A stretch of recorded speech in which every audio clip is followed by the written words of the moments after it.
ठीक है, देखो फिर।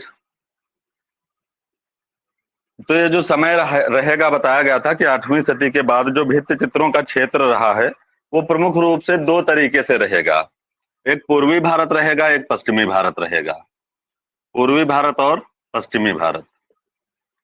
कभी कभी पूछा जाता है कि 7वीं से 10वीं सदी, 7वीं से 10वीं सदी, ये भी पूछ लेते हैं कभी कभी कि 7वीं से 10वीं सदी जो समय रहा है इसमें चित्रकला, मूर्तिकला या स्थापत्य कला, भैया किसी को कोई प्रॉब्लम तो नहीं? भैया क्या लिखा रहे हैं ये समझ नहीं आ रहा। जी नहीं, ये सर वही जो कल पाल शैली पढ़ रहे थे वही है, मतलब जो मध्यकाल चल रहा था उसी में। तो देखो कभी कभी ये समय से पूछते हैं, तो ये क्वेश्चन कैसे करने होते हैं। जैसे पूछा गया कि 7वीं से 10वीं सदी जो रही है उसमें किस क्षेत्र में या भारत के किस भूभाग में चित्रकला, मूर्तिकला, स्थापत्य कला, या सिर्फ चित्रकला कहते हैं या सिर्फ मूर्तिकला या स्थापत्य कला। तो पूछते हैं कि किस भूभाग में इस मतलब ज्यादा प्रचलित रही है, तो कौन सा रहेगा बताएंगे?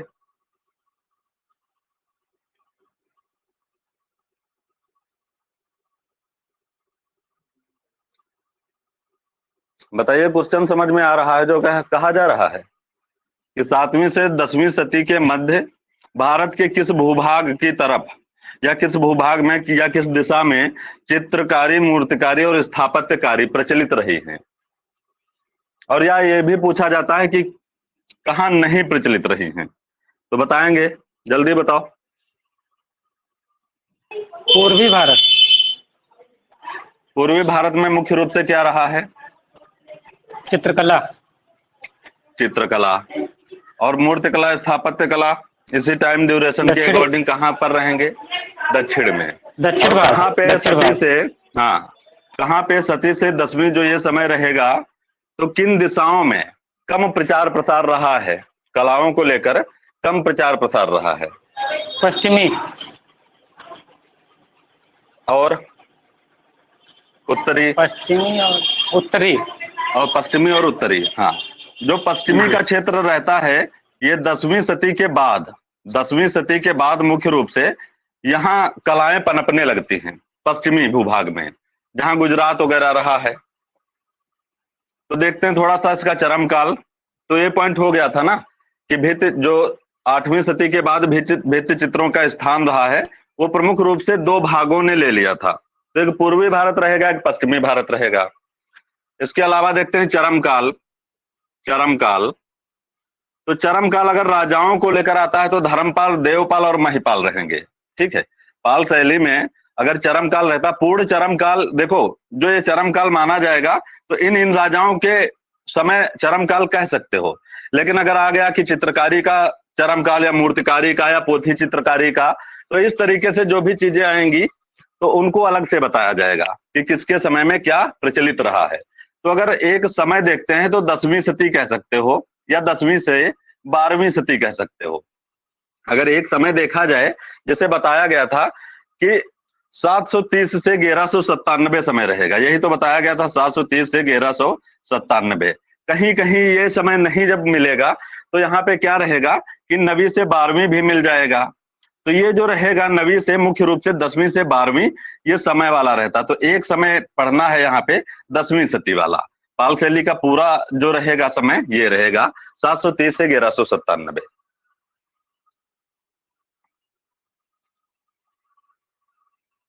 अगला देखते हैं नामकरण, हेडिंग डालेंगे। जो पाल शैली है तो ये तो सभी लोग जानते हो कि जो प्रमुख क्षेत्र रहा है वो बंगाल रहा है। और पाल शैली जो रही है तो इस पाल शैली, इसका जो नाम पड़ा है तो ये पाल राजाओं के लिए पड़ा है। तो कॉमन चीजें हैं, वो तो सारी चीजें समझ ही गए होंगे कि पाल राजा जो थे पाल शैली के संरक्षक थे। इसीलिए पाल शैली जो वहां बंगाल में कला पनपी जिसको पोथी चित्रण कहते हो, उसी का नाम पाल शैली रखा गया। ठीक है, तो नामकरण देखेंगे। इसको कुछ विद्वान पूर्वी शैली कहते हैं। अभी इसका जो विस्तृत रहेगा वो थोड़ा सा बाद में बताया जाएगा।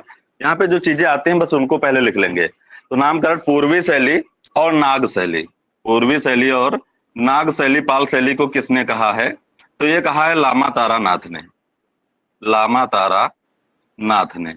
लामा तारानाथ कौन है? एक नाम और प्रचलित है, पूर्वी शैली और तिब्बती नाग शैली इतिहासकार। दोनों नाम लामा तारानाथ। ठीक है, तिब्बती इतिहासकार है। अगला जो रहेगा नाम बिहार शैली।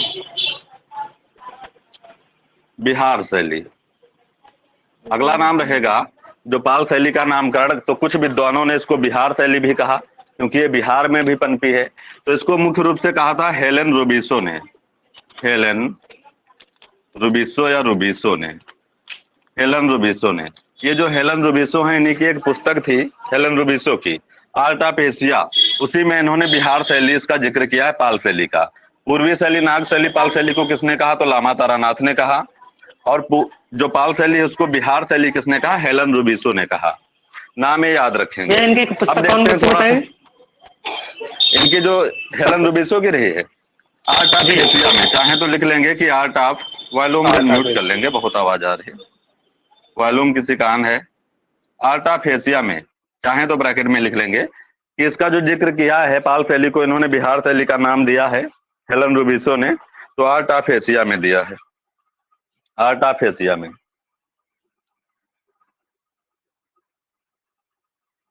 अब देखते हैं, ये तो नामकरण है जो पाल शैली को विद्वानों ने माना है। अब देखते हैं पाल शैली को पाल शैली क्यों कहा गया है, थोड़ा सा इसके बारे में भी देख लेते हैं। तो हेडिंग डालते हैं फिर से, पाल शैली का नामकरण। पाल शैली का, पाल शैली का नामकरण। ये जो नामकरण रहेगा, बस ये समझने के लिए है। यहाँ से क्वेश्चन जब भी आएंगे वो अपनी भाषा में कहेंगे, और ये जो बताए गए हैं इनको बस सीधे से पूछा जाता है कि पाल शैली को बिहार शैली किसने कहा, पूर्वी शैली किसने कहा, या नाग शैली किसने कहा। ये कॉमन चीजें हैं। अब पाल शैली का नामकरण देखेंगे तो पाल राजा, पाल राजा सीधे से ऐसे ही समझ सकते हो। जो पाल राजा हैं, बंगाल में बताया गया था कि गोपाल पाल जो रहे हैं उनको यहाँ का राजा बनाया गया था। कैसे बनाया गया था वो सारी चीजें कल हो चुकी हैं। तो पाल राजाओं के संरक्षण में जो बंगाल या बिहार या नेपाल में फैली हुई ये पोथी चित्रण की शैली रही है या कला रही है, उसी को पाल शैली के नाम से जाना जाता है, ऐसे भी कह सकते हो। देखो, दूसरे शब्दों में पाल राजा बौद्ध धर्म के समर्थक थे या अनुयायी थे, और वैसे ये हिंदू थे। पाल राजा जो थे हिंदू थे, तो बौद्ध धर्म के अनुयायी थे या समर्थक थे। पाल राजा पूछे जाए तो हिंदू हैं। जो पाल राजाओं का अंत करेंगे वो बौद्ध धर्म से नफरत करेंगे। आगे भी इसके बारे में पढ़ेंगे, ध्यान देंगे।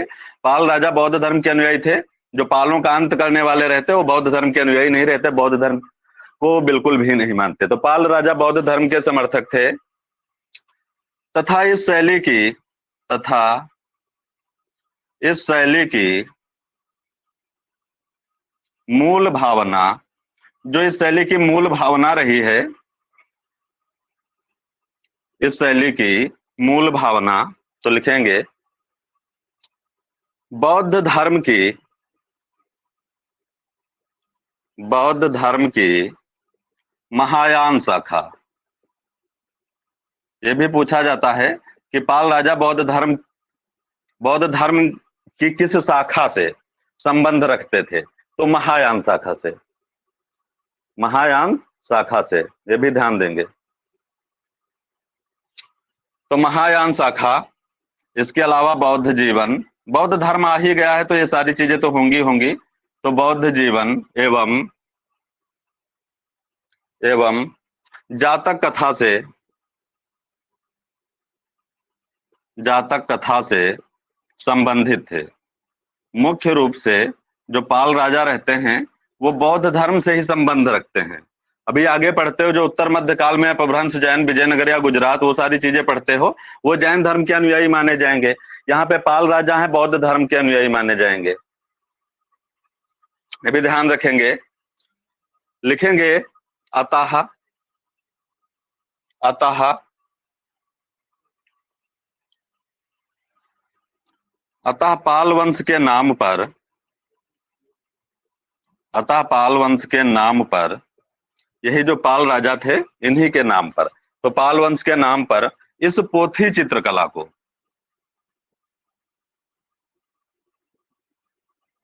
इस पोथी चित्रकला को पाल शैली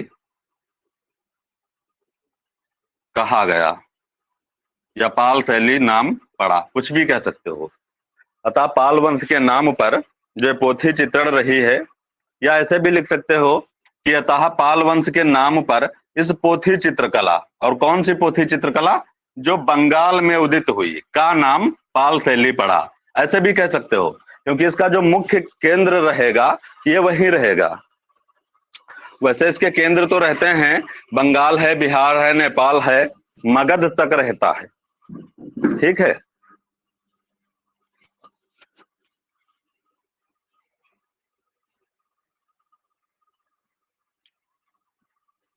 इसीलिए पूछा जाता है कि मध्यकाल का, देखो थोड़ा सा इसके बारे में भी पढ़ लेंगे, पूछा कैसे जाता है, जो पाल वंश रहता है तो पूछा जाता है मध्यकाल का, मध्यकाल का, क्योंकि पढ़ क्या रहे हो, मध्यकाल।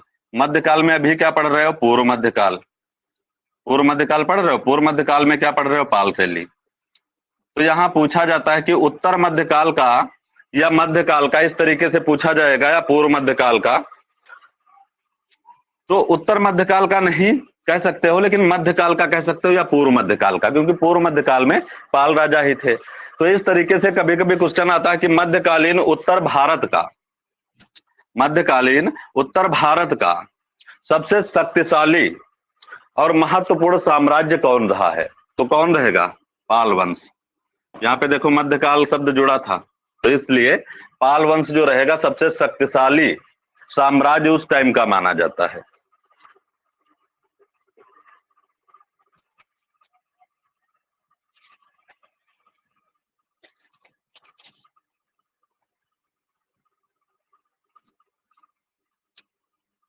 तो ये तो पाल राजाओं के द्वारा जो पोथी चित्रण चल रही थी, उसका नामकरण, पोथी चित्रकला का नामकरण पाल शैली कहा गया। तो ये पाल राजाओं के द्वारा ही, उसी के आधार पर इसका नामकरण हो गया।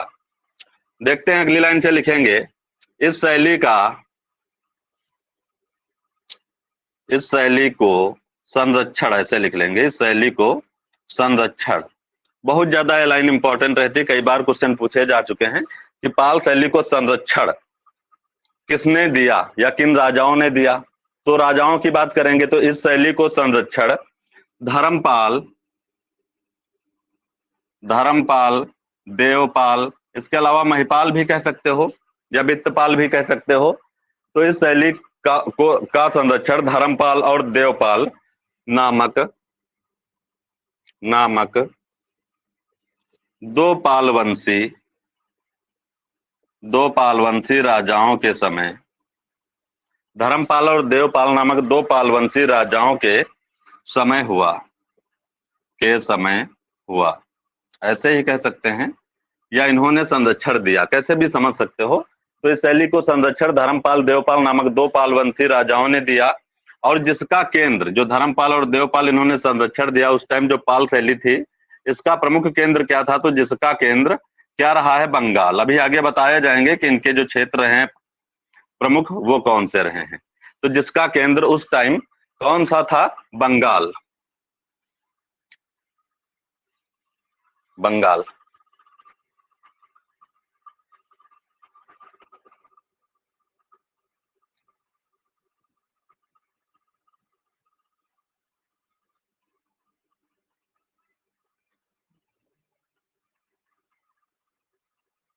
हेडिंग डालेंगे पाल शैली के प्रमुख केंद्र, पाल शैली के प्रमुख केंद्र, पाल शैली के प्रमुख केंद्र। पूर्व मध्यकाल का कौन सी गुफा प्रतिनिधित्व करती है,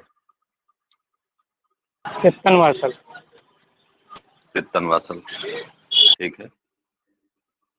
तो रहेगा बंगाल, प्रमुख केंद्रों में रहेगा बंगाल, बिहार और नेपाल। बंगाल, बिहार और नेपाल, जिसमें सबसे ज्यादा जो इंपॉर्टेंट रहेगा, जहां इसका जन्म माना जाता है, बंगाल में रहेगा। प्रमुख केंद्रों में एक अगर ऑप्शन में चुनना है तो बंगाल बताएंगे। वैसे बिहार, नेपाल, उपयुक्त सभी हैं जो यहाँ पे हैं। इसके अलावा मगध तक जाता है, लेकिन मुख्य रूप से बंगाल, बिहार, नेपाल थे। देखो ये जो नेपाल है, एक पढ़ते हो थंका शैली, थंका या तनखा या थनका, इस तरीके से उसका नाम देते हैं। तो थंका शैली रहती है। तो ये जो नेपाल अभी पढ़ रहे हो, ये क्या है? पोथी चित्रण। ये जो नेपाल आप पढ़ रहे हो, ये पोथी चित्रण है, ये पाल राजाओं के समय, ये इस टाइम की बात हो रही है। फिर इसमें जब पाल राजाओं का अंत होता है, मुख्य रूप से जब पूरा पाल साम्राज्य समाप्त हो जाता है, तब यहाँ पर नेपाल में ही एक थनका शैली पनपती है, यही नेपाल में। तो एक अलग से पढ़ते हो थनका शैली, तो वो भी तिब्बत नेपाल उसका क्षेत्र रहता है, थनका शैली का भी। तो वो कब रहता है? जब पाल साम्राज्य समाप्त हो जाता है, तब पोथी चित्रण का यहाँ पर विलय हो जाता है और थनका शैली चलने लगती है।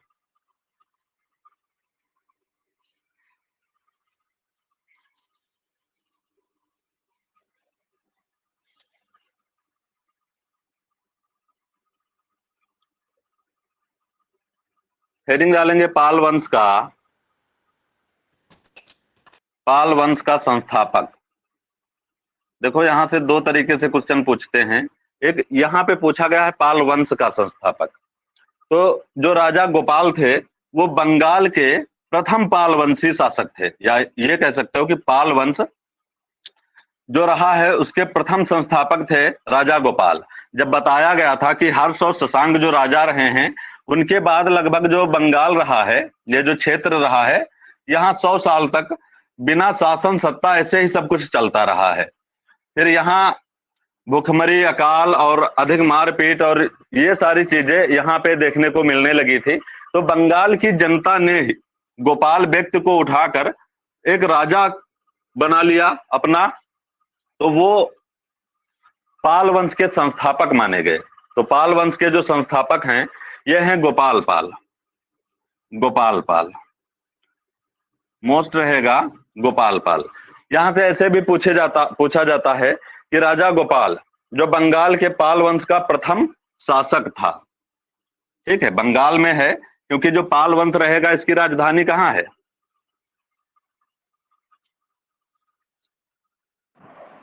कहाँ है? बंगाल है भैया, नेपाल। जी भैया क्वेश्चन। बंगाल में पाल वंश का, जो पाल वंश की राजधानी है वो क्या है? जी बंगाल।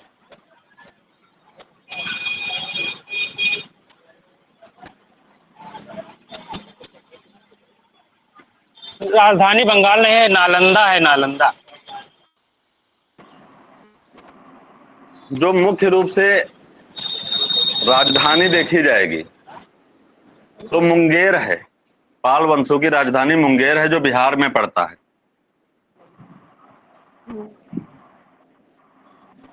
ये भैया नालंदा पढ़ा है हमने कहीं। नालंदा क्या दरअसल में है तो वहीं, लेकिन मुंगेर रहेगा। यहाँ पे जी। जो बताया गया है कि पाल राजाओं के शासन काल में जो चित्रण की ये नई परिपाटी का जन्म हुआ था, तो ये बंगाल में माना जाता है। लेकिन इनकी जो राजधानी रहेगी, देखो राजधानी जो भी वंश रहते हैं तो उनमें हर राजाओं की राजधानी अलग अलग हो सकती है, लेकिन हम पढ़ते वही हैं जो राजा सबसे शक्तिशाली होता है उसकी राजधानी पढ़ते हैं। तो मुंगेर रहेगा वही बिहार। तो पाल शैली का संस्थापक, नहीं बाद तक लिखवा दिया जाएगा।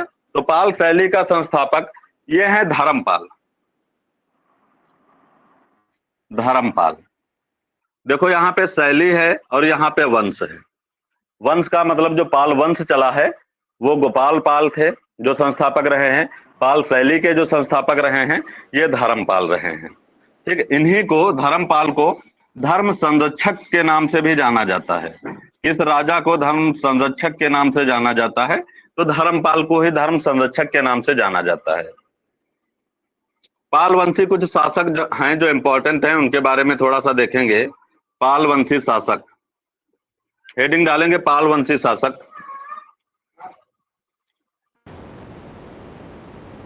तो इसमें गोपाल पाल हो गए, धर्मपाल हो गए, ज्यादा नहीं लिखेंगे, जो यहां से इंपॉर्टेंट है कला के क्षेत्र में बस उनको पढ़ रहे हैं। तो धर्मपाल हो गए, देवपाल हो गए, देवपाल भी मोस्ट इंपॉर्टेंट रहेंगे, धर्मपाल भी मोस्ट इंपॉर्टेंट हैं। धर्मपाल और देवपाल दोनों लोग। अगले देखते हैं, धर्मपाल हैं, देवपाल हैं, इसके अलावा महिपाल हैं। मुख्य रूप से तो 3 ही लोगों का रोल रहता है। गोपाल पाल हो गए 4 लोगों का। इसके अलावा देखते हैं कौन रहेंगे, तो रामपाल रहेंगे। कभी कभी इनको अंतिम शासक माना जाता है, कभी कभी मदन पाल को माना जाता है। तो कैसे अंतर रहेगा वो भी आगे बताया जाएगा।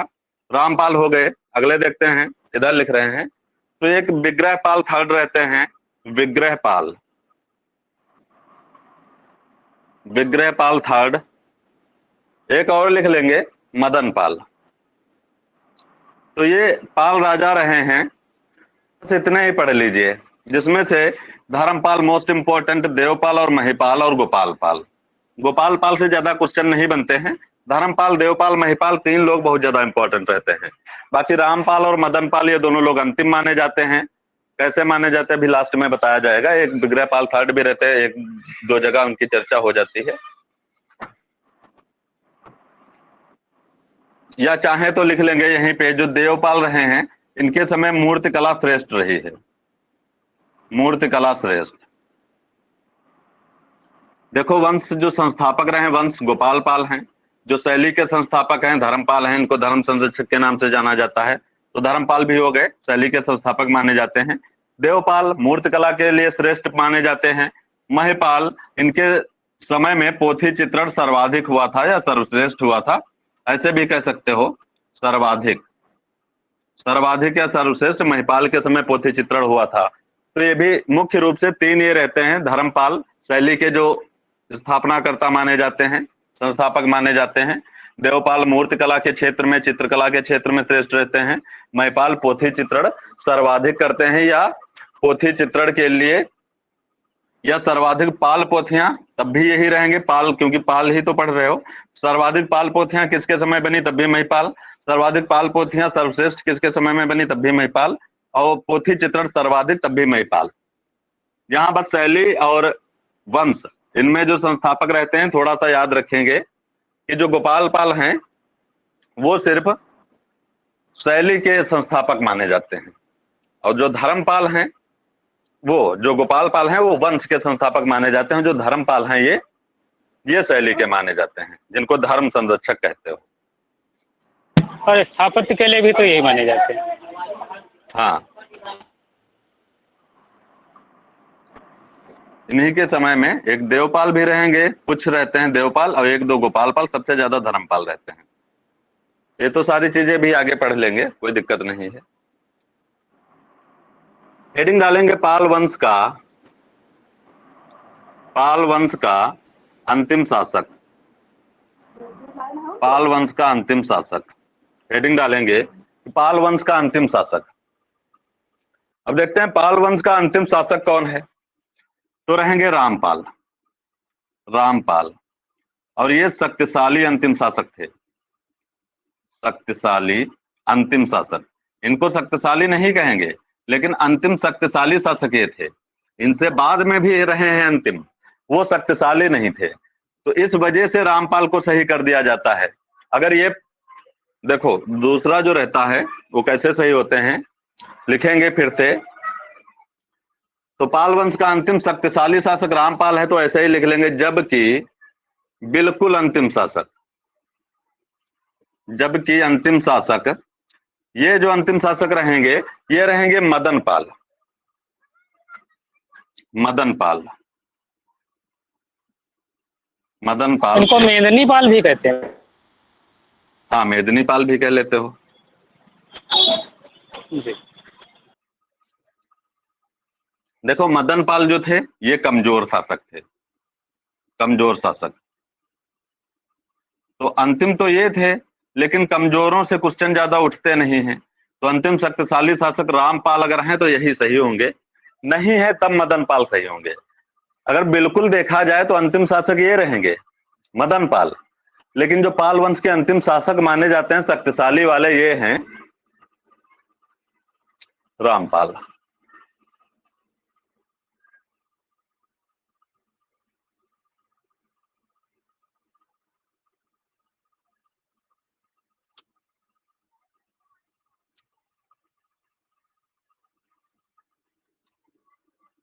पाल राजा हिंदू थे, अगर पूछा जाए कौन थे, हिंदू थे और बौद्ध धर्म के संरक्षक थे या अनुयायी थे। और वंश जो धर्म संरक्षक कौन है, तो धर्मपाल हैं। या चाहे तो नोट करके लिख सकते हैं, पाल राजा हिंदू थे, पाल राजा हिंदू थे और बौद्ध धर्म को मानते थे,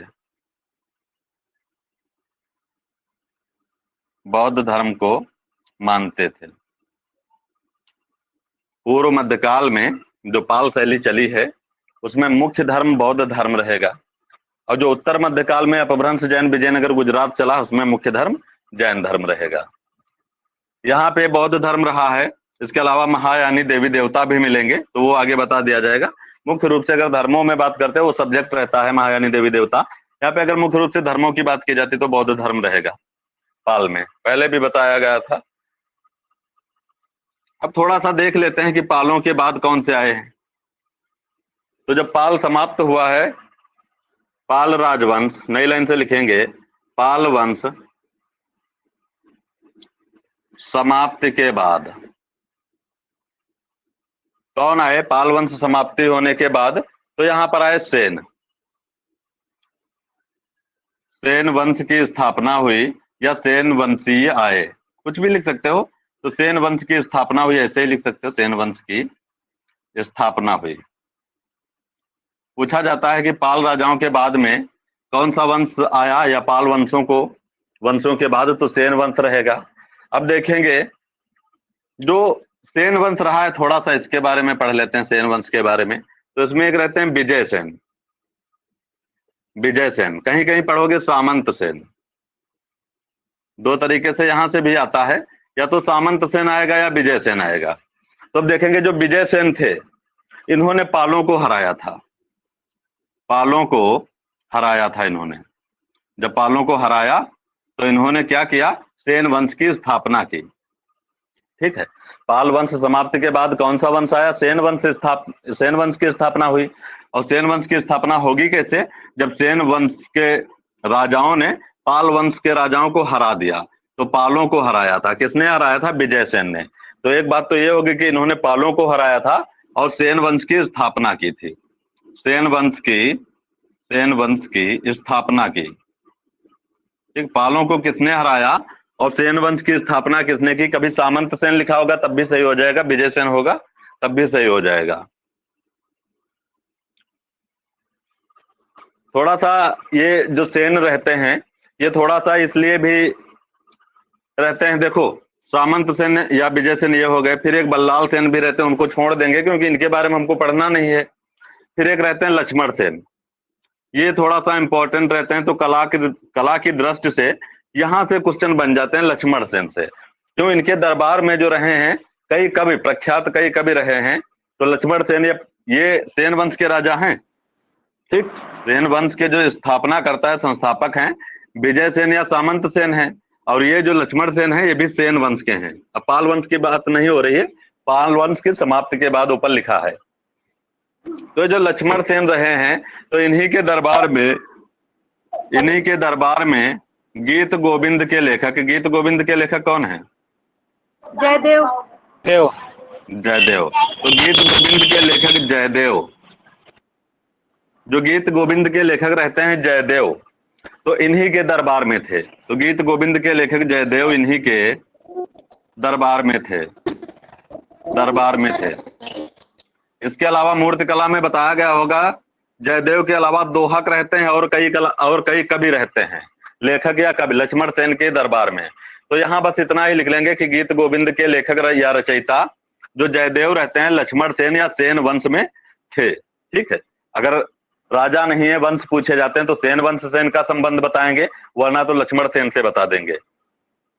एक पवन दूत रहता है, उसके भी रचयिता दोहक रहते हैं, मूर्तिकला में भी बताया गया होगा। तो लक्ष्मण सेन है, तो ये थोड़ा सा इंपॉर्टेंट रहते हैं। फिर सेन वंश में एक पॉइंट लिख लेना है नोट करके कि सेन वंश के राजा रहे हैं तो ये बौद्ध धर्म के विरोधी थे। सेन वंश बौद्ध धर्म के विरोधी थे। ठीक, ये भी याद रखेंगे कि पाल राजा जो हुए हैं वो बौद्ध धर्म के समर्थक या अनुयायी हुए हैं। पालों को हराने वाले जो सेन रहे हैं वो बौद्ध धर्म के विरोधी थे, ये भी याद रखेंगे, नोट कर लीजिए बस अभी आगे।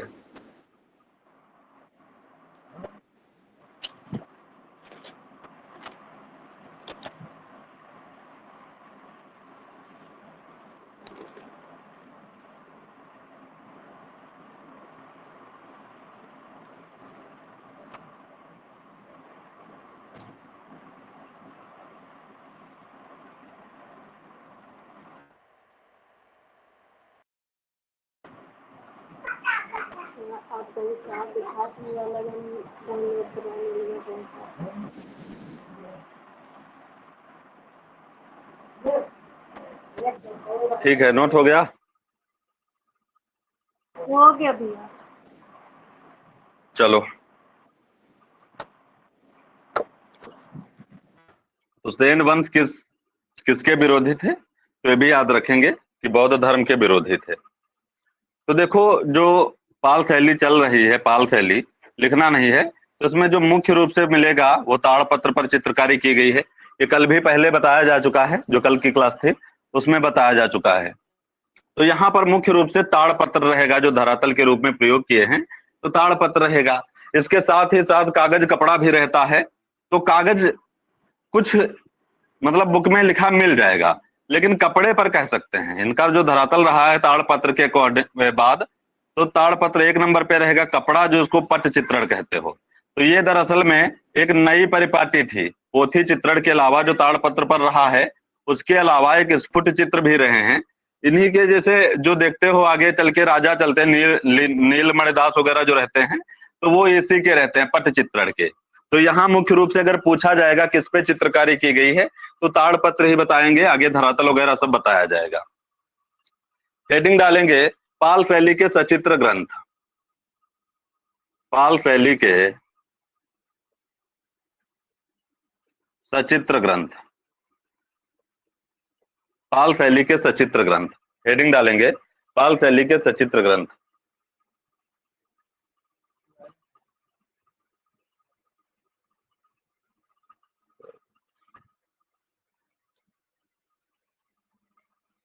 देखिए, पाल शैली में कुल पूछा जाता है कुल कितनी पोथियां प्राप्त हुई हैं, तो 24 या चित्रित की गई हैं। तो पाल शैली में कुल 24 ग्रंथ या पोथियां, ग्रंथ भी कह सकते हैं, पोथियां भी कह सकते हैं, ध्यान रखेंगे, ग्रंथ भी कभी कभी कह देते हैं। तो पाल शैली में कुल 24 ग्रंथ या पोथियां चित्रित हुई, ऐसे लिख लेंगे, चित्रित हुई। पूछी जाती है कि कितनी यहाँ पर पोथियां चित्रित हुई हैं या ग्रंथ कह लीजिए, तो 24। और देखो, जैसे पोथी चित्रण आ गया तो थोड़ा सा फिर से देख लेंगे, कल तो ये सारी चीजें हो चुकी हैं। पोथी चित्रण अगर शुरुआत पूछा जाता है तो क्या बताएंगे? पोथी चित्रण का शुरुआत कहाँ से होता है? कहाँ से? पाल से। सारे लोग सहमत हो, पाल से होता है। बताएंगे पोथी चित्रण का चरम विकास कहाँ देखने को मिलता है? पोथी चित्रण का चरम विकास, पोथी चित्रण का चरम विकास बंगाल में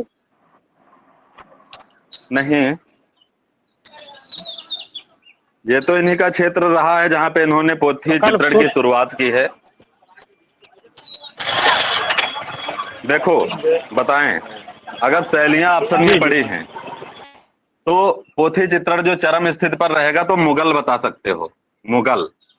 ठीक है, अगर यहीं घुमा फिरा रहे हैं तब तो अपने आप सारा कुछ बता सकते हो, लेकिन अगर शैलियां पड़ी हैं तो शुरुआत मुख्य रूप से पाल जाएगा। और पोथी चित्रण, अब देखो पोथी चित्रण का मतलब ये है जैसे वहां पे ग्रंथ चित्रण जो रहा है उसी की बात कर रहे हैं, मतलब ग्रंथ भी कह सकते हो, जैसे भी हमने बताया कि ग्रंथ या पोथियां, तो वहां पे जो ग्रंथ या पोथियां रहती हैं तो मुगल में वहां भी यही तो रहा है, दृष्टांत लघु चित्रण रहा है। तो इस तरीके से जो चरम विकास पूछा जाएगा तो मुगल अगर ऑप्शन में है तो सही कर सकते हो। तो यहाँ पे 24 ग्रंथ या पोथियां पाई गई हैं या चित्रित हुई हैं, और जो ये किस धर्म से हैं, तो लिख लेंगे जो। किस धर्म से हैं ये 24 ग्रंथ या पोथियां? बौद्ध धर्म। बौद्ध धर्म। तो बौद्ध धर्म की किस शाखा, बौद्ध धर्म की किस शाखा से? महायान महायान शाखा। शाखा। ज्ञान शाखा हाँ। से। महायान शाखा से संबंधित थी। तो यहाँ पे 24 ग्रंथ या पोथियां चित्रित हुई हैं जो बौद्ध धर्म की महायान शाखा का प्रतिनिधित्व करती हैं या संबंधित थी, कैसे भी लिख सकते हो, प्रतिनिधित्व करती हैं। ठीक है। तो यहाँ पे पूछा जाता है कितनी है, तो टोटल यहाँ पे 24 ग्रंथ या पोथियां प्राप्त रही हैं। और जो बौद्ध धर्म से संबंधित हैं, बौद्ध धर्म में किस शाखा से संबंधित हैं, तो महायान शाखा से संबंधित हैं। बौद्ध धर्म के को बौद्ध धर्म की किस शाखा से, तो महायान शाखा से संबंधित हैं।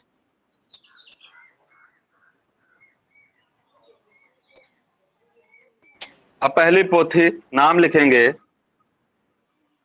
अष्टसहस्त्रिका प्रज्ञापारमिता। अष्टसहस्त्रिका प्रज्ञापारमिता। जो स्थान इस ग्रंथ या पोथी का पाल में है, वही स्थान मुगल काल में किसका होना चाहिए? बाबर का। किस पोथी का होना चाहिए ये बताइए? हमजानामा। हमजानामा का। जो हमजानामा में विशेषताएं निहित हैं पोथियों की दृष्टि से, वो यहाँ भी इनमें निहित हैं, अष्टशास्त्र का प्रज्ञापारमिता में। बताएंगे कि हमजानामा जो रहा है, अमीर हमजा, उसकी क्या विशेषता रही है?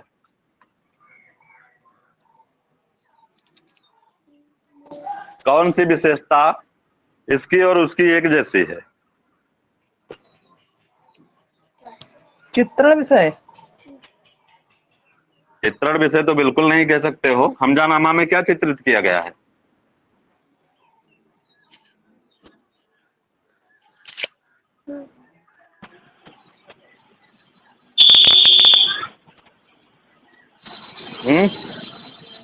अमीर हमजा की कहानी। वो बात अलग की बात है, नहीं वो अलग बात है। मुख्य रूप से जिसके लिए वो जानी जाती है। चलो देखो, कपड़े के एक लिए विशेषता बतानी कपड़े है। पर चित्रकारी हुई। चलो छोड़ो, देखो जो अष्टशास्त्र का प्रज्ञापारमिता है, ये यहाँ का प्रथम चित्रित ग्रंथ है। पहले तो थोड़ा सा इसके बारे में लिखते हैं, फिर बात करते हैं। यह रचना किसकी है अगर पूछा जाए तो नागार्जुन की है। जो अष्टशास्त्र का प्रज्ञापारमिता रचना किसकी है? नागार्जुन की है। ठीक। अगला इसी में पॉइंट लिखेंगे कि ताड़पत्र पर चित्रित प्रथम ग्रंथ या प्रथम पोथी, प्रथम ग्रंथ या पोथी कुछ भी कह सकते हो, कि ताड़पत्र पर, भारत में कह सकते हो कि भारत में ताड़पत्र पर चित्रित प्रथम ग्रंथ या पोथी जो है वो अष्टशास्त्र का प्रज्ञापारमिता है। और ये जो है यही साम्य रखता है हमजानामा से भी। हमजानामा की क्या विशेषता है कि मुगल काल में प्रथम चित्रित जो पोथी या ग्रंथ रहा है वो हमजानामा रहा है। रहा या नहीं?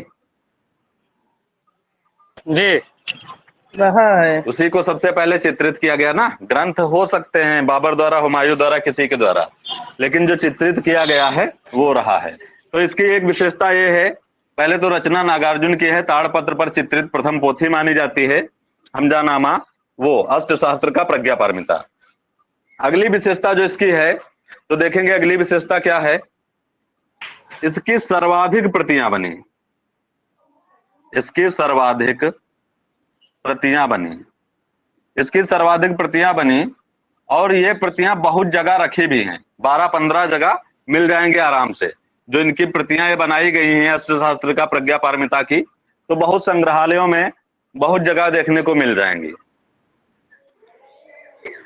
अगर पूछा जाता है कि किसके शासन काल में जो अष्टशास्त्र का प्रज्ञापारमिता जो पहली प्रति बनी है, तो किसके शासन काल में, तो धर्मपाल के समय जो बनी है वो फेमस मानी जाती है। धर्मपाल के समय, किस राजा के समय? धर्मपाल के समय में। अष्ट सहस्त्र का प्रज्ञा पारमिता जो है वो धर्मपाल के समय, इसका प्रथम चित्रण वही लगभग 8वीं सदी माना जाता जो धर्मपाल के समय रहा है। इनका जो समय रहता है 700 कुछ से 700 कुछ है, तो 8वीं सदी माना जाएगा। धर्मपाल के समय जो प्रथम चित्रण रहा है अष्ट शास्त्र का प्रज्ञा पारमिता का, वो धर्मपाल के समय अगर राजा की बात करते हैं। और ये इसके रचयिता कौन है, तो नागार्जुन है। लेखक या रचयिता जो भी पूछा जाए। अब देखते हैं संग्रह, तो एक संग्रह इसका लिखेंगे जो इंपॉर्टेंट है। बाकी हमने बताया कि इसकी कई सारी प्रतियां, सबसे ज्यादा ताड़ पर लिखित या ताड़ पर चित्रित जो पोथी है वो सबसे ज्यादा इसी की प्रतियां बनी है, अष्ट सहस्त्र का प्रज्ञा पारमिता की। तो ये संग्रह देखे कहाँ है, तो एशियाटिक सोसाइटी बंगाल। बताएंगे बाघ की खोज की थी, तो उसका विवरण या लेख जब भेजा गया था तो कहाँ भेजा गया था, तो संग्रह लंदन। लिखेंगे एशियाटिक यही Society Asiatic Bengal. Asiatic Society बाघ वाला कहाँ है, कोलकाता में तो एशियाटिक नहीं है। सोसाइटी यही बंगाल है। SIT society of Kolkata.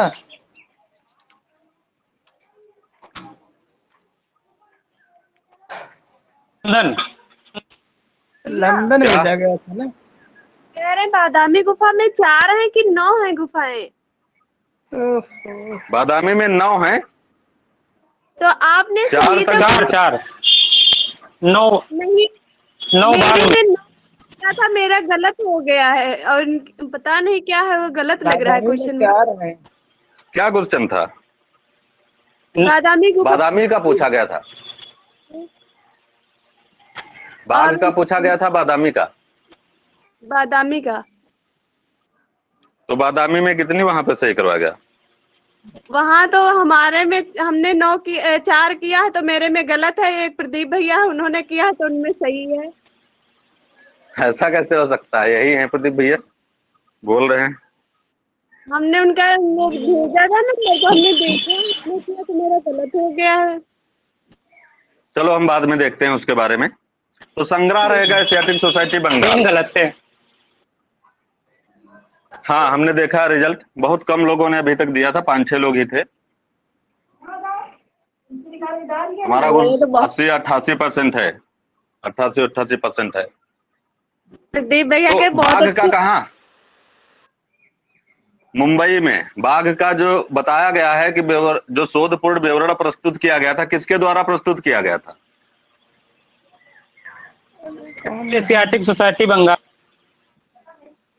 Asiatic Society Bengal जो यहाँ पर है, जो अष्टशास्त्र का प्रज्ञा पारमिता, इसका समय 999 माना जाता है। यही बंगाल और में। जो पहली प्रतिलिपि माना जाएगा 8वीं माना जाएगा। तो ये तो बंगाल में है, एशियाटिक सोसाइटी बंगाल। पाल राजाओं द्वारा जितनी चित्रित पोथियां रही हैं अधिकतम यही संग्रहित हैं एशियाटिक सोसाइटी बंगाल में। आगे ये बातें बताई जाएंगी तो लिखवाया जाएगा। हमने जो क्वेश्चन पूछा था उसका सही जवाब नहीं मिला है। लंदन। लंदन नहीं है। आज हिंदी कंफ्यूज में है आज। वो रॉयल एशियाटिक सोसाइटी मुंबई वाला है, ठीक है। अच्छा। देखो ये जो अष्ट सहस्त्र का प्रज्ञा पारमिता है, इसके बारे में बस इतना ही लिखेंगे, ज्यादा कुछ नहीं लिखेंगे। वैसे इसमें है तो बहुत सारी चीजें, 8000 श्लोक हैं, 32 परिच्छेद मिल जाएंगे, कई सारी चीजें इसमें हैं, बहुत इंपॉर्टेंट रहता है। लेकिन बस इतना ही लिखेंगे, छोड़ देंगे।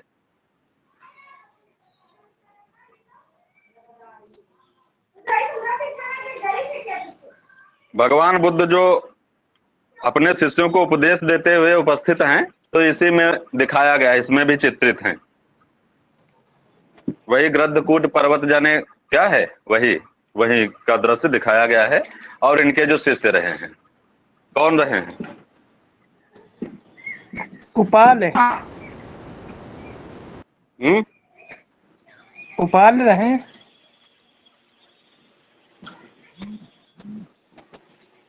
इनके शिष्य कौन रहे हैं महात्मा बुद्ध के? अरे वो कौन है, एक बंजारे थे, वो पा लिए, कहीं नाम याद आ रहा, दूसरा और- नहीं याद आ रहा।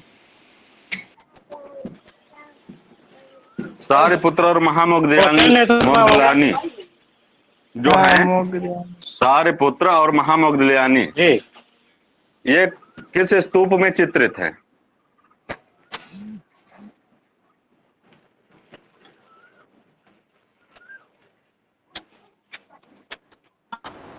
भीम अगली सांची पोथी तक है नहीं? बोधचर्या व्रत। कहाँ? सांची। सांची में है, ठीक है। बोधचर्या व्रत संग्रहालय है बोस्टन संग्रहालय, अमेरिका। अच्छा, वहां वाला जो प्रस्तुत किया गया था, विवरण विभाग की बात हो रही थी, तो वो पहला जो प्रथम विवरण रहेगा, शोधपूर्ण विवरण, वो किसने प्रस्तुत किया था बाघ का?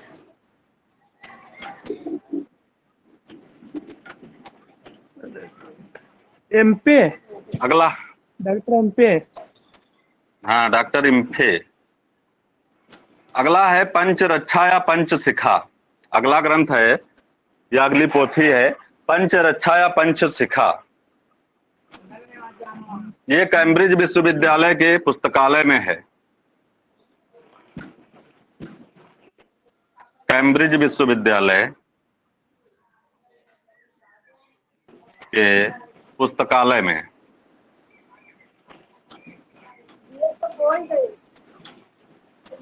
अगला देखते हैं,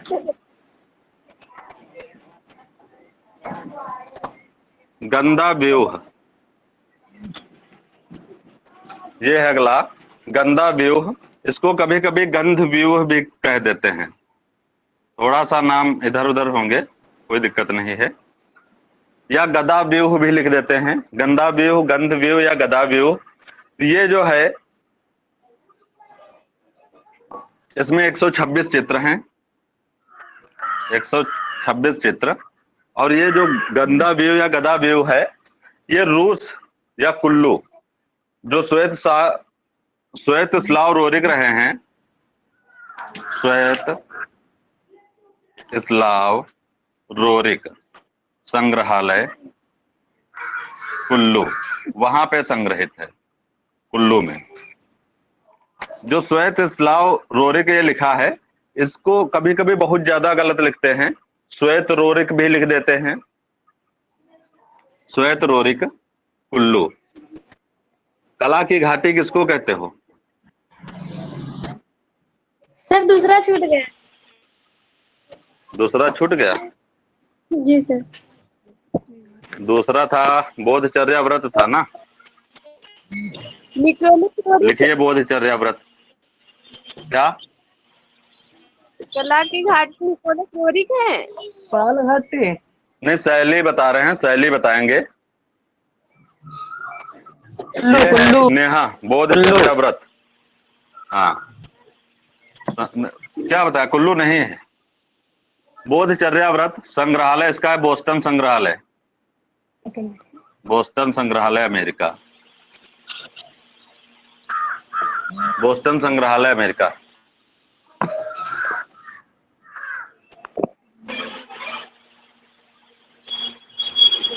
नोट हो जाए नेहा, बताना।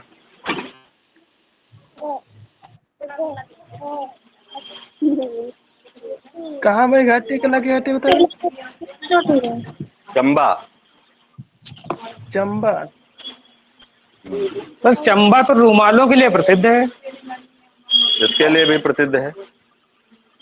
कला की घाटी हमने शायद कुल्लू को पढ़ा है। कुल्लू पढ़ा होगा। सीधे कुल्लू। हाँ, कुल्लू पढ़ा होगा, हम कहाँ कह रहे हैं नहीं पढ़ा होगा। कुल्लू भी है, लेकिन चंबा भी है। सही क्या है? सही क्या, चंबा है मुख्य कुल्लू? रूप से चंबा सही करवाया जा चुका है।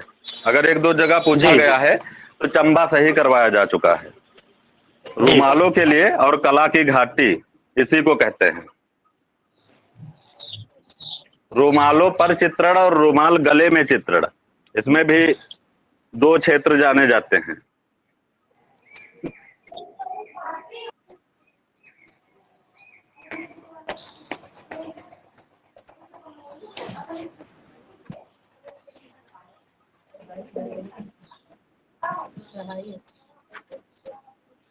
नोट करिए।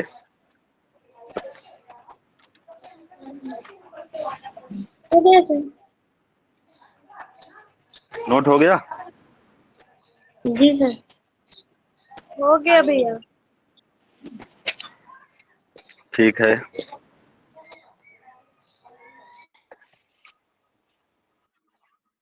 अगला देखो,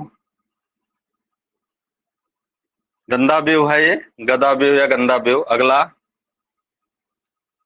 महामयूरी। महामयूरी, ये जो महामयूरी है ये बीकेबी में है।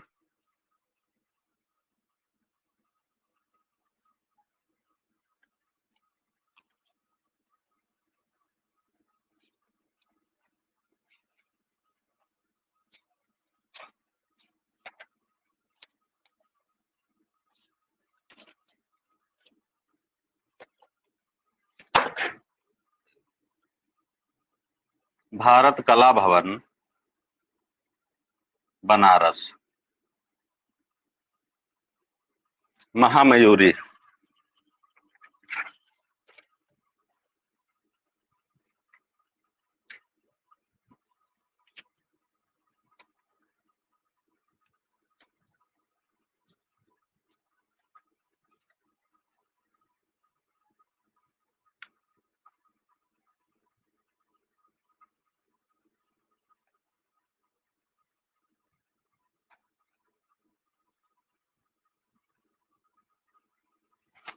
नोट हो गया?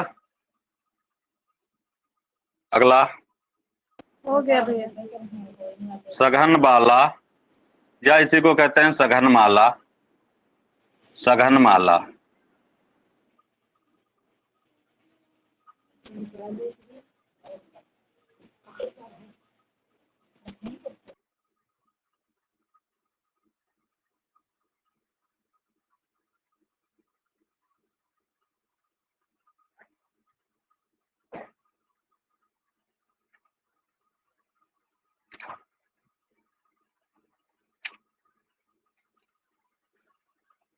एक और लिख लेंगे,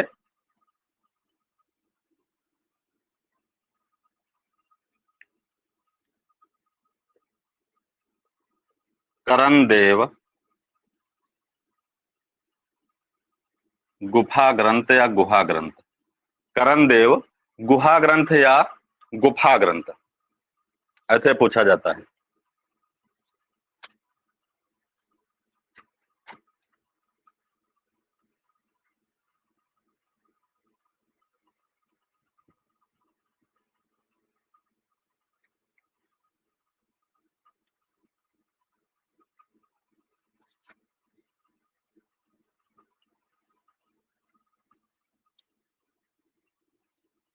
अगला, तो ग्रंथ बस इतने ही लिखेंगे। 24 ग्रंथ हैं इंपॉर्टेंट जो यहाँ से मिले हैं, जिनमें से जो मुख्य मुख्य हैं वो यहाँ पे बताए गए हैं। नोट करके एक पॉइंट लिखेंगे, इस शैली के समस्त ग्रंथ, इस शैली के समस्त ग्रंथ, जितने भी ग्रंथ हैं वो किस पर बने हैं या चित्रित किए गए हैं, तो इस शैली के समस्त ग्रंथ ताड़पत्र पर लिखे हैं। ताड़पत्र पर लिखे व चित्रित हैं। ठीक है, ताड़पत्र पर ये जो ग्रंथ ये हैं, जो बताया गया था अभी पट चित्रण, उसके लिए ग्रंथ नहीं जाने जाएंगे, वो अलग से एक रहा है, अभी बताया जाएगा।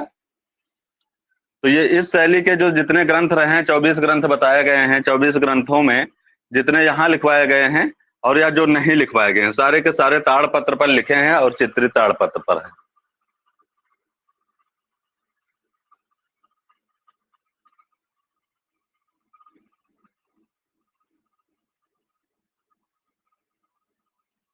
हेडिंग डालेंगे, पाल शैली के चित्रकार।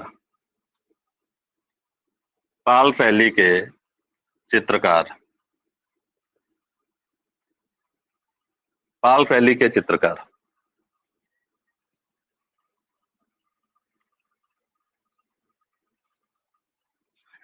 एक चीज और याद रखेंगे, धरातल ताड़पत्र ही बताएंगे, चाहे लिखावट का पूछा जाए या चित्रण का पूछा जाए। अगर लिखावट में लिपि पूछी जाए तो यहाँ पर लिपि जो रहेगी, जो ग्रंथ रहे हैं, तो इनमें पाली या देवनागरी ही रहेगी, बाद में बताया जाएगा। पाल शैली के चित्रकार, तो चित्रकारों में लिखते हैं धीमान, इन्हीं के पुत्र थे वित्तपाल, प्रमुख रूप से मूर्तिकारी के लिए जाने जाते हैं दोनों लोग। धीमान हैं, वित्तपाल हैं। धीमान के ये पुत्र हैं, यही जो वित्तपाल रहे हैं, पुत्र हैं, लिख लेंगे, धीमान के पुत्र वित्तपाल हैं। अगले जय, अगले विजय, और अगले हैं पराजय। इस बार भी पूछे जा चुके हैं। तो धीमान वित्तपाल, जय विजय पराजय। धीमान वित्तपाल दोनों लोग जो रहे हैं, तो ये पिता हैं, इन्हीं के पुत्र वित्तपाल हैं। दोनों लोग मूर्तिकार रहते हैं मुख्य रूप से, चाहो तो लिख लेंगे दोनों लोग मूर्तिकार हैं। कहां से ढलाई के लिए जाने जाते हैं, क्योंकि जो पाल वंशी राजा रहे हैं, इनका योगदान, चोलों का और इनका, कांस्य के लिए जाने जाते हैं मूर्तिकला के क्षेत्र में, कहां से ढलाई के लिए।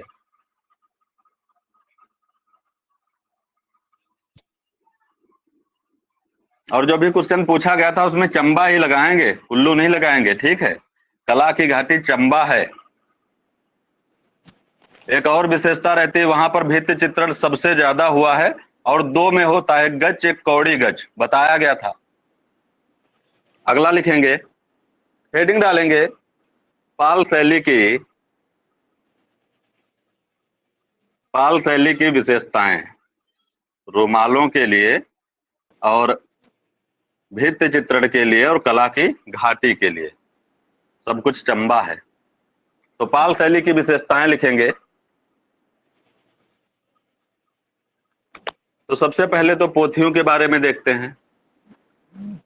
तो लिखेंगे, इसमें पहला पॉइंट है, पाल पोथियों के बीच में, पाल पोथियों के बीच में जैसे बताया गया था, जो पोथी बना के बताया गया था, तो पाल पोथियों के बीच में अगर पूछा जाए कैसा, तो चौकोर या आयताकार।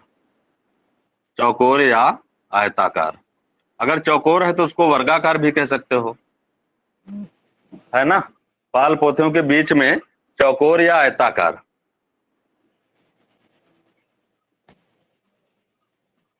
चौकोर रहेगा तो चारों भुजाएं बराबर होंगी, माने वर्ग होगा।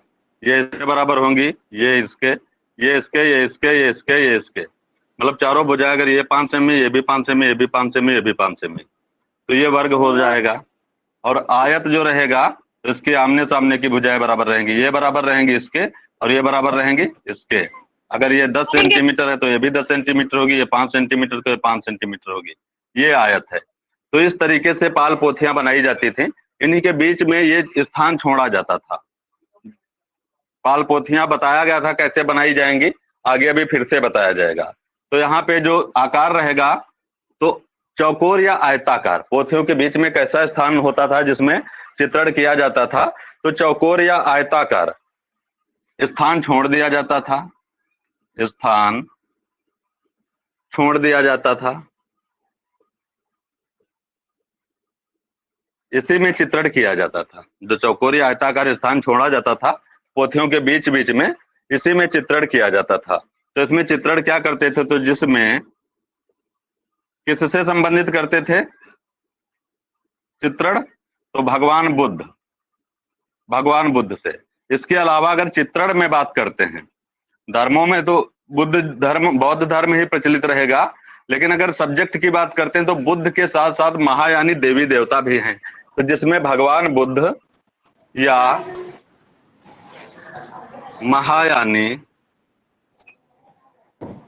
महायानी देवी देवताओं को चित्रित करते थे। तो जिसमें भगवान बुद्ध या महायानी देवी देवताओं की आकृतियां या को चित्रित करते थे, ऐसे भी लिख सकते हो, या की आकृतियां चित्रित करते थे। ये है, एक मिनट,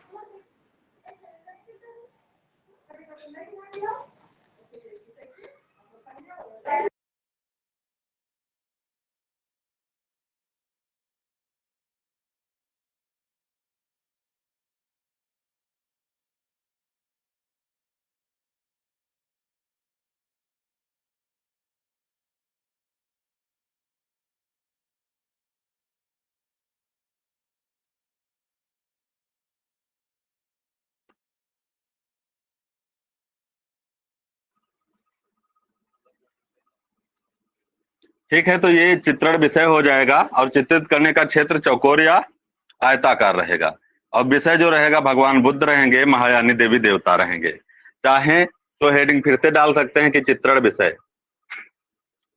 चित्रण विषय। तो यहाँ पे चित्रण विषय जो रहेगा वो महात्मा बुद्ध, महात्मा बुद्ध या महायानी देवी देवता, महायानी देवी देवता, ये रहेगा चित्रण विषय। जो पाल शैली में जो भी चित्रित चीजें की गई हैं, तो महायानी बुद्ध या महायानी देवी देवता।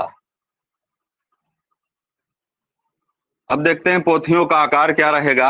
अगली हेडिंग डालेंगे पोथियों का आकार।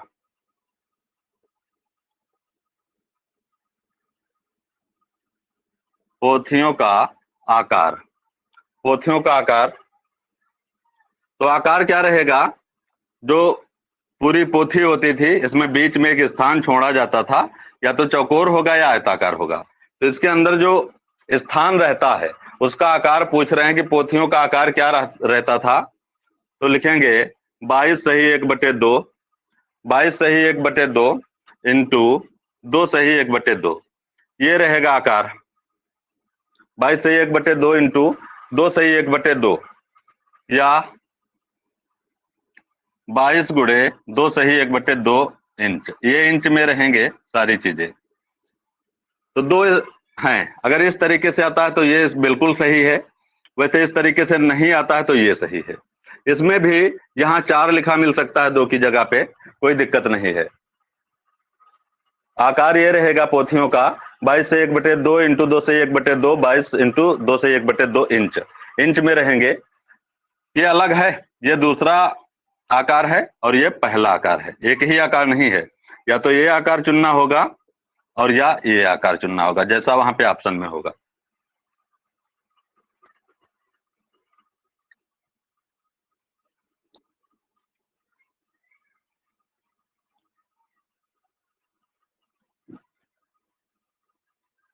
देखेंगे थोड़ा सा पोथी के बारे में।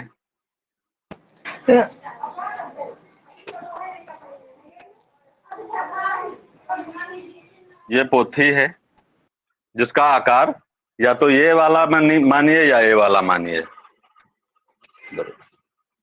तो क्लियर कौन रहेगा? जैसा बताया जाए, जैसा वहां पे आ जाए। अगर ये बटे सही में नहीं है तो ये बिल्कुल सही है, बिल्कुल सही है आकार ये। और आकार अधिकतम पूछते ऐसे हैं तो ये वाला सही है, ठीक है तो बस उतना ही, बस इसमें एक सही 2 बटे है, इसकी जगह पे 4 भी हो सकता है। दोनों बिल्कुल सही हैं। अगर बटे सही में नहीं आता तो ये वाला बिल्कुल सही है 22 इंटू 2 सही 1/2, और अगर बटे सही में आता है तो ये वाला बिल्कुल सही है, जैसे आ जाए। अब देखो ये पोथी है जिसका आकार या तो ये मान लीजिए या ये मान लीजिए, ये पोथी है। और इसमें बताया गया था कि चौकोर स्थान रखना है या आयताकार, तो ये एक हमने चौकोर स्थान इसमें बना लिया, ये चौकोर स्थान है। और इसमें हम मूर्ति किसकी बनाएंगे, या तो बुद्ध जी बने हों और या महायानी कोई देवी देवता हों। तो इसमें बुद्ध जी जो बने होंगे, बैठे हों या खड़े हों, ये बुद्ध जी की मूर्ति बनी है। ये इसमें बुद्ध जी बन गए बीच में, ये पूरी पोथी है, इसमें बीच में हमने चौकोर या ये आकार हो गया ना जी, आकार हो गया। ठीक है। देखें तो ये पोथी है और ये कैसा है जिसमें चित्र बना है, चित्र में, तो चित्र का जो आकार रहेगा, चित्र का आकार, तो ये कैसा है? चौकोर हो गया, चौकोर, क्योंकि इसकी अभी देखने में चारों भुजाएं बराबर लगती हैं। या तो फिगर बनाना है? आयताकार हो सकता है। नहीं, बनाना नहीं है, बस बता रहे हैं। चाहे तो बना लेंगे, कोई दिक्कत नहीं है, बनाइए या ना बनाइए।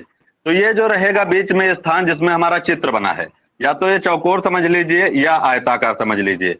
अगर ये थोड़ा इधर इधर बढ़ जाता तो ये आयत जैसा दिखने लगता, मतलब आयत के आमने सामने की भुजाएं बराबर होंगी, और चौकोर में क्या है? वर्ग होगा तो चारों भुजाएं बराबर होगी।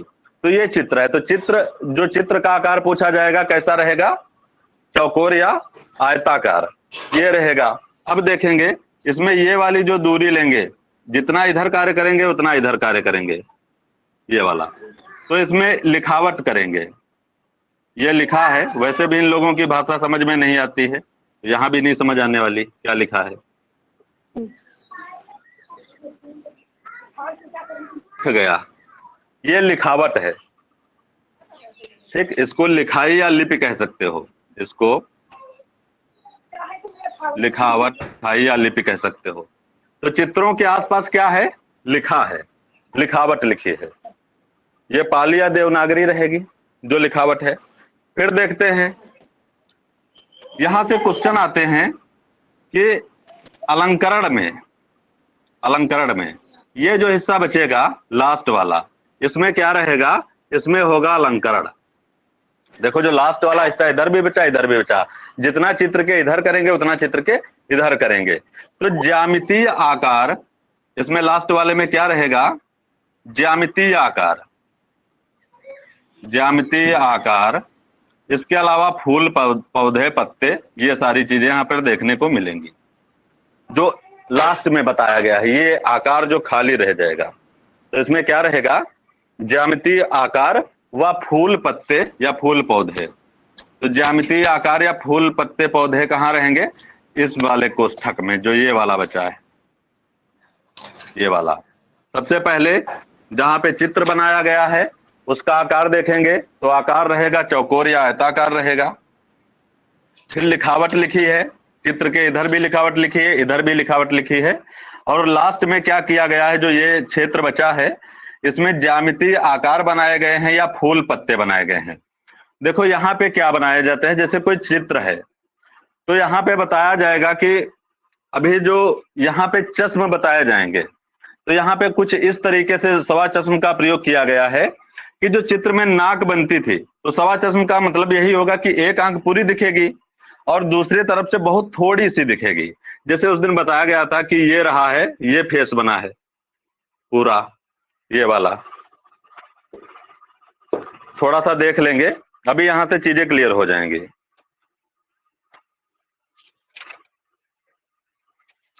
जो पाल शैली रही है, इसमें सवा चश्म चेहरे का प्रयोग किया गया है। सवा आकृति मतलब ऐसे समझ सकते हो कि सवा आकृति। तो देखो ये बीच वाला हो गया, ये। फिर सवा चश्म का इसमें प्रयोग किया गया। जो भी आकृतियां यहाँ पे बनी हैं बुद्ध या महायानी देवी देवता की, वो सवा में बनी है। तो एक पार्ट पूरा हो गया, माने ये पार्ट पूरा अगर हम ले लेते हैं तो दूसरी जो आंख रहेगी, जैसे दूसरी आंख इधर से बनेगी,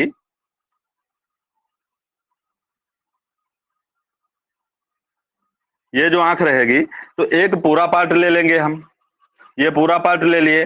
दूसरी आंख का थोड़ा सा हिस्सा, ये वाला पार्ट, ये दिखेगा चित्र में।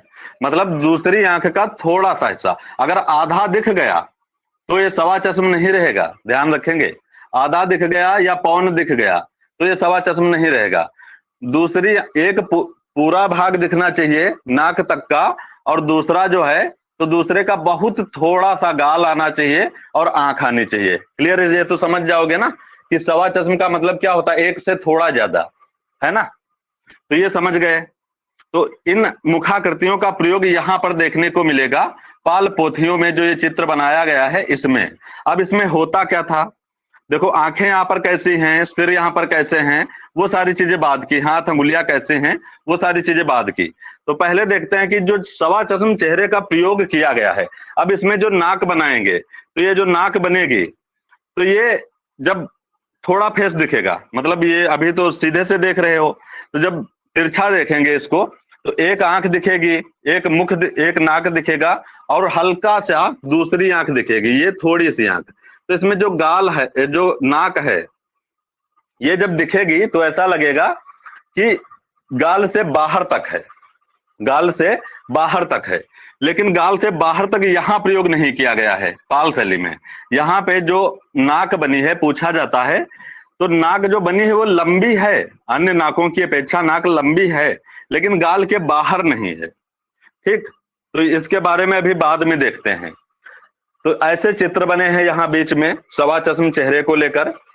और ये जो रहा है ज्यामिति आकार, तो देखो यहाँ पे जो चित्रांकन होगा, अंगुलियां बनी हैं, जो भी आंख नाक कान की विशेषता है, जो भी सरों की विशेषता है, सिरों की, तो ये सारी विशेषताएं हैं, बाद में बताई जाएंगी।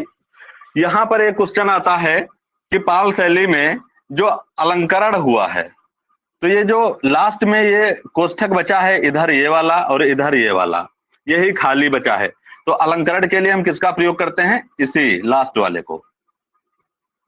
अलंकरण के लिए इसमें या तो ज्यामितीय आकार बनाते हैं वो लोग, या फूल पत्ते पौधे बनाते हैं इसी में। तो ये जो अलंकरण किया गया है इसकी अलग विशेषता रहेगी और चित्रों की अलग विशेषता रहेगी, बस इसको थोड़ा सा ध्यान रखना है। जैसे कभी कभी लोग सोचने लगते हैं कि जब चित्र में ऐसी चीजें हैं नहीं तो ये चीजें पढ़ने में आ कहां से रही हैं, तो कहां से आएंगी? अलंकरण से। विशेषताएं कहां से अलग हो जाएंगी? अलंकरण से अलग हो जाएंगी।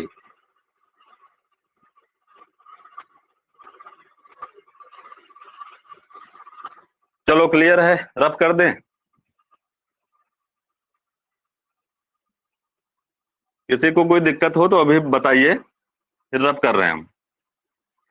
और एक चीज और देखेंगे, यहां जैसे चौकोर बताया गया, या तो चौकोर बना है, इसमें भगवान जी बैठे हैं, और या आयताकार बना है। तो आयताकार क्या होगा कि थोड़ा सा लंबा हो जाएगा, ये जो डिस्टेंस है ये लंबा हो जाएगा, पोथी थोड़ी लंबी हो जाएगी और ये थोड़ा लंबा हो जाएगा, मतलब आमने सामने की भुजाएं इसमें बराबर होंगी। तो या तो आयताकार होना चाहिए या वर्गाकार होना चाहिए, ये वाला। ठीक, तो इसमें जब कोई चित्र बनेगा तो ये पोथी है, तो इसमें क्या है? आकार निश्चित है। एक तो पहली बात, इंच में आकार की पोथियां ही हैं, तो इसमें आकार निश्चित है। अब क्षितिज अगर दिखाना जाए, क्वेश्चन ये भी आता कि पाल शैली में क्षितिज दिखाया गया है या नहीं। क्षितिज का मतलब होता है जो आसमान को छुए, जैसे मीनार विनार में क्षितिज दिखाया जाता है, जैसे इस तरीके से ये भवन है और ये क्षितिज बना है। क्षितिज का जो प्रयोग है अलग अलग देखने को मिलेगा, यहाँ पे बस नॉर्मली बताया जा रहा ताकि समझ सको। तो ये क्षितिज है, तो ये क्षितिज इसमें दिखाया जा सकता है? नहीं दिखाया जा सकता, ऊपर निकल जाएगा। और ये इस तरीके से या तो बनाया जाए, तो इस तरीके से बनाया नहीं गया है, तो यहाँ पर क्षितिज का प्रयोग नहीं हुआ है। पाल शैली में क्षितिज का प्रयोग नहीं हुआ है। चित्रों का आकार, पोथी का आकार, लास्ट में ज्यामितीय आकार जो रहा है अलंकरण के लिए, यहाँ पे कैसा क्या रहा है, और बीच में ये जो लिखावट की गई है, बस इन्हीं चीजों की विशेषताएं पढ़नी है। तो रब कर रहे हैं, अब कोई दिक्कत नहीं है ना? रब कर दें? कर दीजिए भैया। चलिए अब देखते हैं पोथियों में प्रयुक्त रंग। अब ये जो पोथियां अभी हमने बनाई थी, तो पोथियों में प्रयुक्त रंग, इनमें देखेंगे कि रंग कौन से प्रयुक्त होते हैं। तो पोथियों में प्रयुक्त रंग, तो रंग इसमें जो बताया गया है, तो मुख्य रूप से मूल रंग, मुख्य रूप से मूल रंग यहां प्रयोग किए गए हैं। कौन कौन से? लाल नीला पीला, लाल नीला पीला, इसके अलावा सफेद का प्रयोग किया गया है, इसके अलावा काले का। ठीक है, मूल रंगों में लाल नीला पीला सफेद काला, ये रंग यहाँ पे मुख्य रूप से प्रयोग किए गए हैं।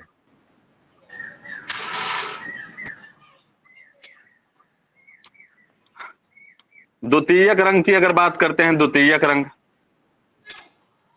तो द्वितीयक रंग बहुत कम देखने को मिलेंगे, एक आध जो इनको बनाने से बन जाते हैं। तो वैसे तो मुख्य रंग यही हैं, तो सारे बन जाएंगे, लेकिन द्वितीयक रंगों में यहाँ मुख्य रूप से जो सुनहरे, रजत रंग, सोने चांदी के वर्ण, इनका कोई प्रयोग नहीं किया गया है। तो द्वितीयक रंग में बस यही लिख लेंगे ऐसे ही कि इनका प्रयोग बहुत कम हुआ है, इनका प्रयोग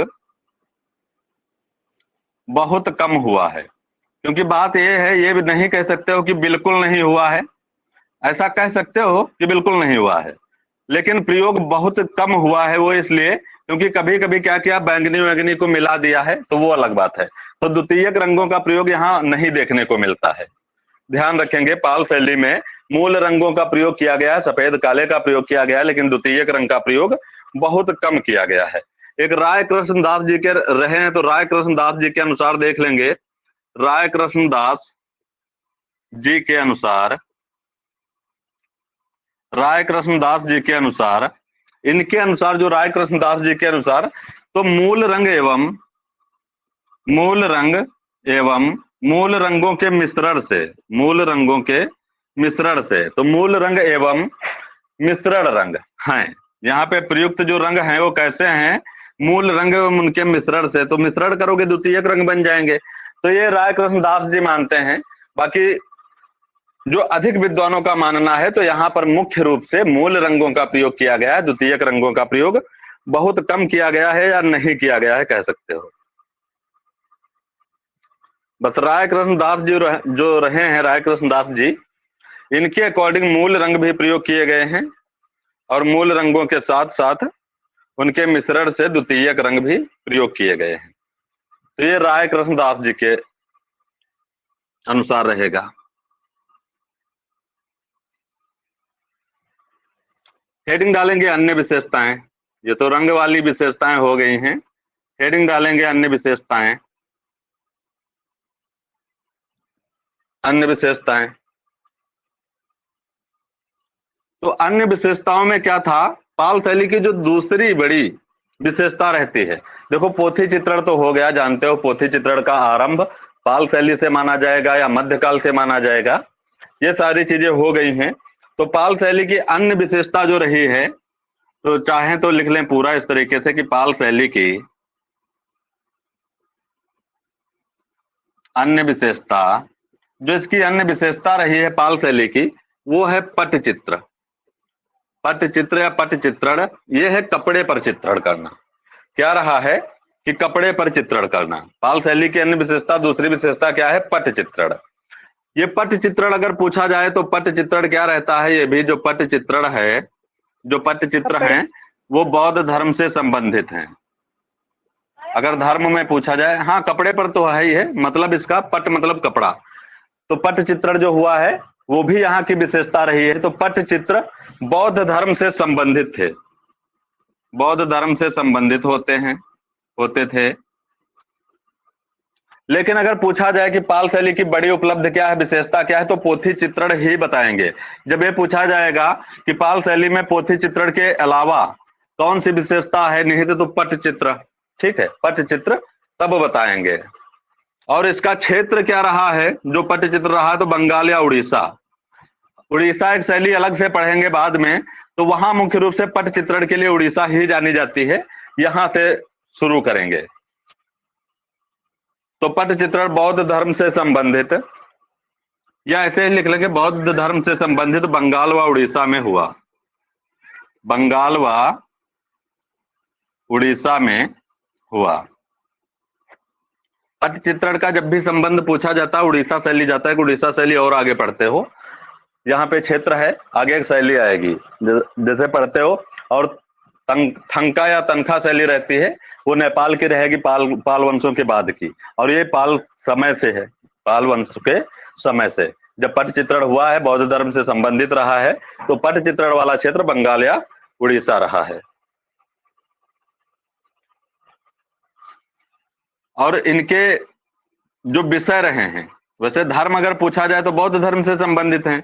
अगर इनके विषयों की बात करें, पटचित्रों के विषयों की, ये पटचित्रण का विषय है, पोथी चित्रण का नहीं है। तो यहाँ क्या रहेगा, बौद्ध धर्म से है, तो बौद्ध धर्म तो रहेगा। पटचित्रण में किस धर्म का यहाँ पे प्रयोग किया गया है, तो बौद्ध धर्म रहेगा, क्योंकि बौद्ध भगवान रहेंगे, क्योंकि बौद्ध धर्म से संबंधित है। तो बौद्ध धर्म के अतिरिक्त अगर देखा जाता है, तो बौद्ध धर्म के अतिरिक्त हिंदू धर्म, हिंदू धर्म है, ऐसे लिख लेंगे हिंदू धर्म है। जो पटचित्रण रहा है इसका सब्जेक्ट क्या रहा है, पटचित्रण किस धर्म से, बौद्ध धर्म से, पटचित्रण का क्षेत्र क्या रहा है, बंगाल उड़ीसा, और विषय इसके क्या रहे हैं, तो बौद्ध धर्म के अतिरिक्त हिंदू धर्म भी रहे हैं। पोथी चित्रण का क्या विषय रहा है, बौद्ध धर्म और महायानी देवी देवता। पटचित्रण का क्या रहा है, बौद्ध धर्म तो रहेगा, हिंदू धर्म भी रहेगा।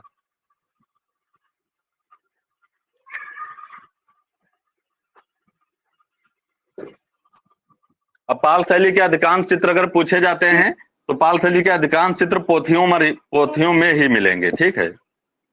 ये पटचित्रण नहीं कर देना कि पटचित्रण में मिले, अधिकांश चित्र जब भी पूछे जाएंगे, क्योंकि पोथी चित्रण मेन है, पटचित्रण बस ऐसे ही है, लास्ट तक चल गया है वो अलग बात है। मुख्य जो रहेगा जिसके लिए पाल शैली जानी जाती है, पोथी चित्रण के लिए, ताड़पत्र के लिए।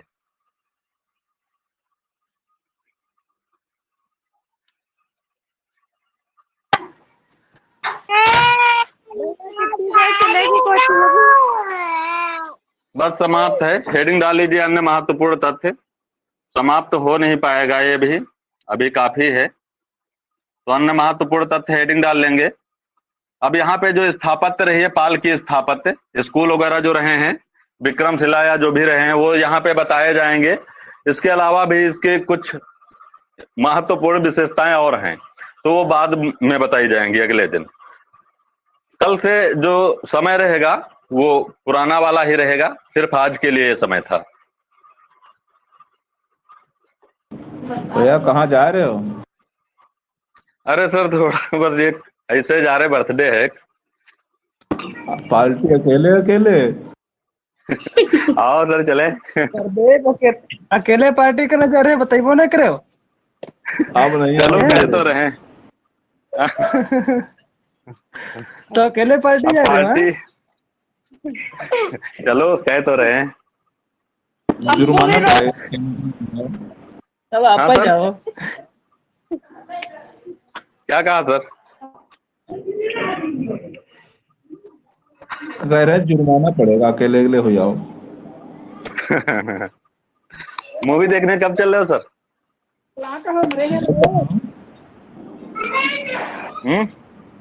संडे चलो, संडे। ठीक है संडे को चलो। कै बजे चला जाए? जितने टाइम हो। अब आप ही बताओ। चलो देखा जाएगा, जैसा टाइम होगा फिर बताइएगा बताइएगा।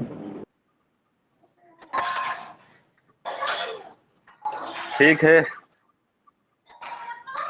ठीक है, गुड ठीक है evening. Sir ji, good happy evening. Party.